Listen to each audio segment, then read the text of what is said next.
यहाँ जो चल रहा है उस विषय के बारे में सारी दुनिया जानती है।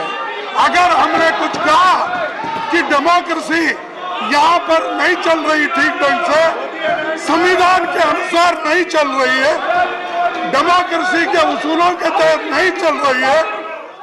सर, मैं आपकी अनुमति से आपके माध्यम से सदन का और देश का ध्यान आकर्षित करना चाहता हूं।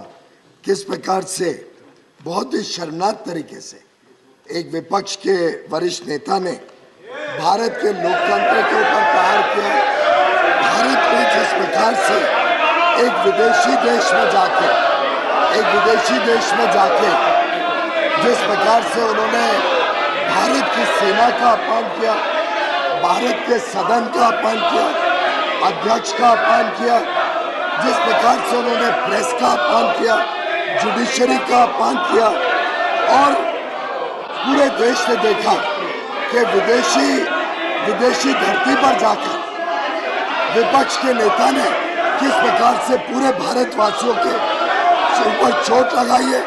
मैं समझता हूँ पूरे देश और हर भारतवासी का उन्होंने माफी मांगनी चाहिए। उन्होंने यहाँ के सेना की माफी मांगनी चाहिए, सदन में आके प्रेस की, जुडिशरी की, भारत में जो लोकतंत्र चल रहा है उस पर उनके प्रहार की माफी मांगनी चाहिए।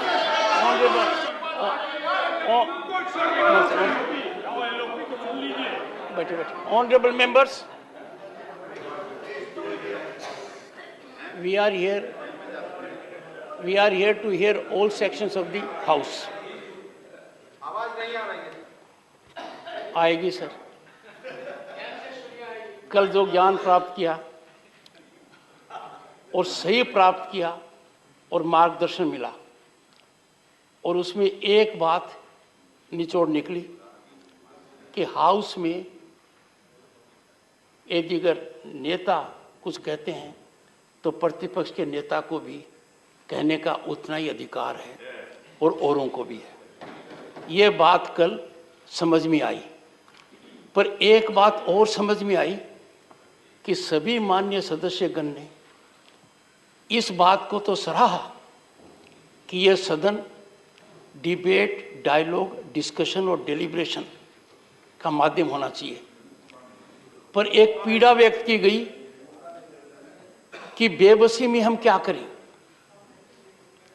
माननीय सदस्यगण ने काफी बातें कही और मैंने गहन चिंतन किया। मैंने ये पाया कि 258th सेशन में और 259th के पार्ट ऑफ दिस सेशन में सभापति की हैसियत से 267 नियम के तहत दिए गए प्रतिवेदन को मना करने के अलावा मैंने कभी किसी माननीय सदस्य को नियमानुसार बोलने पर नहीं रोका। मेरे लिए एक पीड़ा का विषय है, क्योंकि मैं भी माननीय एलओपी को सुनूंगा, सदन के नेता बोल चुके हैं। एक पीड़ा का विषय है कि आप सबकी सहमति से बिजनेस एडवाइजरी कमेटी में महत्वपूर्ण मुद्दे पर 12 घंटे का समय एलोकेट किया गया था, और जब पूर्व वित्त मंत्री वरिष्ठ नेता पी चिदम्बरम बोल रहे थे तो उन्होंने सदन में कहा कि मैं अपने वक्तव्य में इस विषय पर किसी भी विषय को रेज कर सकता हूं, और यही सदन की परंपरा भी रही है। मेरे लिए चिंता का विषय है, आप लोगों के लिए चिंतन का विषय है कि हम 12 घंटे तक चर्चा नहीं कर पाए। सरकार के रवैये की वजह से। सर, आपकी आवाज बहुत बुलंद है, डेसिबल लेवल थोड़ा कम रखिए, क्योंकि मुझे कल एक बात बहुत अच्छी लगी। जब सब मेरे मित्र हैं चारों तरफ, तो डेसिबल लेवल तो कभी कभी ऊंचा होना चाहिए। रोज चिंतन का विषय है, क्या हम उस 1/3 समय में वो बातें नहीं उठा सकते थे और उन बातों को उठाकर सरकारी तंत्र को बाधित कर सकते थे टू रेस्पॉन्ड। मेरा आपसे अनुरोध रहेगा कि इस सदन में भारत की स्थिति को देखते हुए we have unity in diversity, we are a blossoming democracy. अलग अलग मत होंगे, अलग अलग विचार होंगे। लीडर ऑफ द हाउस ने एक विचार व्यक्त किया है, नहीं एक सेकंड, मैं लीडर ऑफ द हाउस को बोलने का अवसर दे रहा हूं और फिर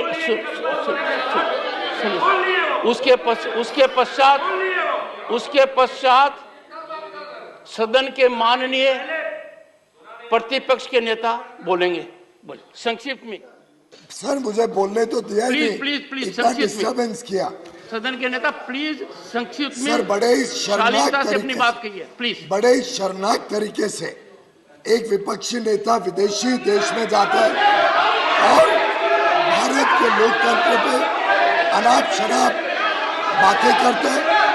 भारत की प्रेस, भारत की जुडिशरी, भारत की मीडिया, भारत के इलेक्शन कमीशन, भारत की सेना सभी के ऊपर आरोप लगाते हैं और एक प्रकार से जो पूरा विश्व आज भारत की गुणगान कर रहा है, भारत के लोकतंत्र की गुणगान कर रहा है।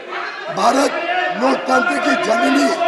It is the mother of all democracies. मुझे लगता है कि ये विपक्षी दलों ने भारत का अपमान करना तय किया।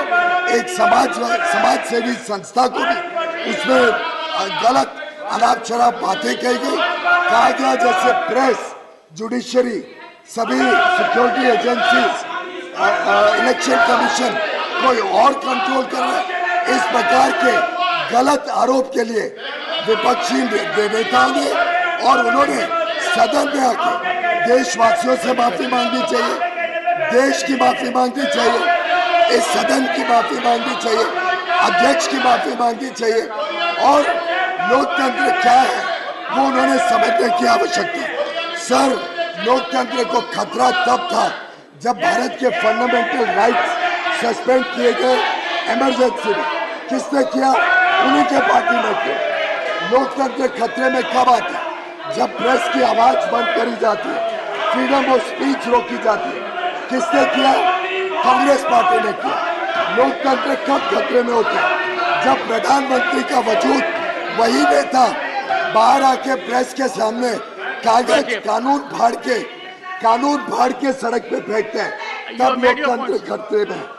जब उनका नेता, उनका प्रधानमंत्री बाधित हो जाते हैं बोलने के लिए कि मैं भ्रष्टाचार रोक नहीं सकता क्योंकि कोएलिशन है, कोएलिशन में मुझे भ्रष्टाचार होने देना पड़ेगा, तब लोकतंत्र खतरे में।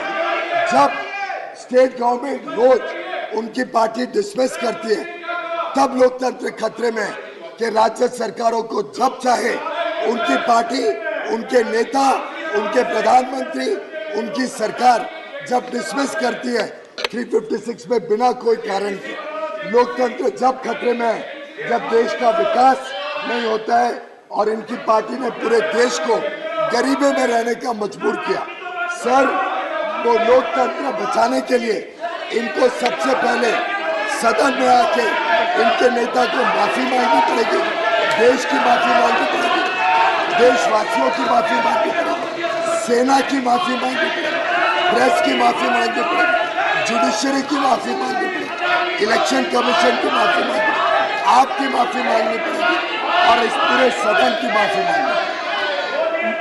प्लीज माननीय, I would request everyone to hear in rapt silence leader of the opposition, please.